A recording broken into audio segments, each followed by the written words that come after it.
Okay, so my designs of my cakes,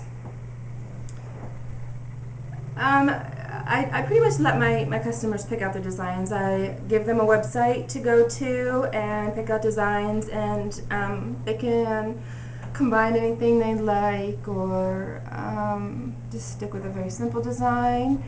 I do tiered cakes, wedding cakes. I like to do kids' cakes. Those are the majority of the cakes that I've done. I just got an airbrush a few months ago, so I'm still working on my airbrush techniques. Pyrotechniques, not so much. That could get a little dangerous with me. Competitions, I really haven't competed in anything so far. Interesting details about myself. I would like to learn how to do.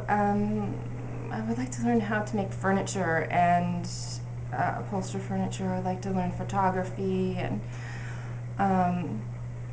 my favorite things to do right now would be gardening. Spring just sprung, so my flowers are in the ground, and I love to get in the dirt and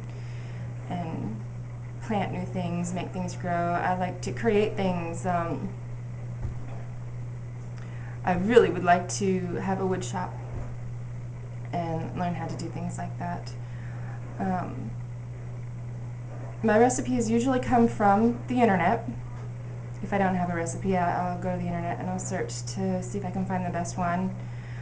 And I put little twists here and there on things. Sometimes, when I'm cooking the savory side of the culinary world for dinners and things, I just kind of throw this and that in, kind of like a mystery basket. What's in the refrigerator today?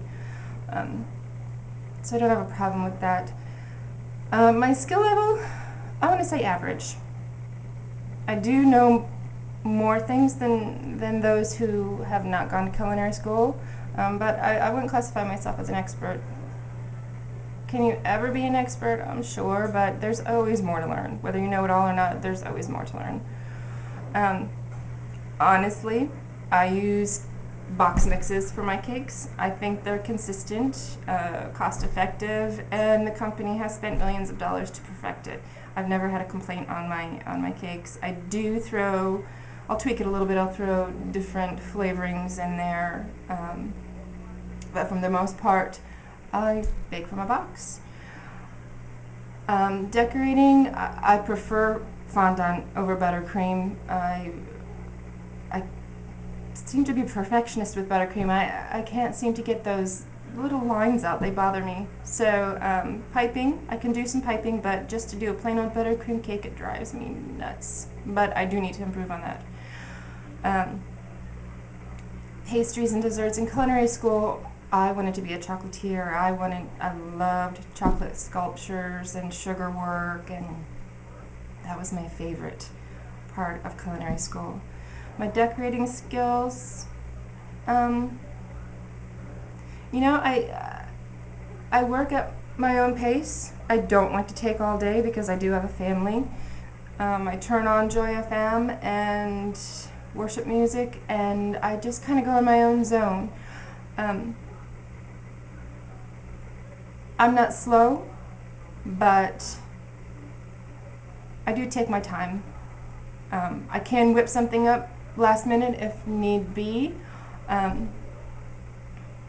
If I'm on a time limit, I can get that done. When I get stressed out, and my kids get in my way, that's the only example I have right now. They usually get snapped at. So I keep my temper as long as I can, but a mom can only take so much. What makes a great baker? Creativity. I think you need to be very creative, and you have to be open to new things and willing to taste your product. Someone who's a bad baker, I don't know. There is no bad baker. You can always practice, practice, practice.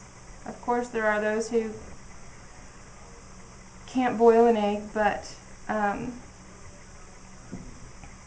if you don't have the patience, you would not make a good baker, a good cake decorator. How would I handle a quick fire baking challenge? I think I would do okay with it. I might get a little stressed, I'm sure. The group challenges, I worked in a group in culinary school. Our tables were 4 to 6 people to a group.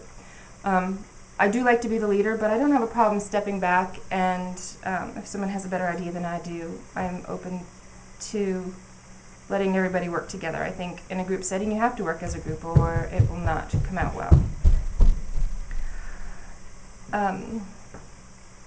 Competitive, I'm not cutthroat.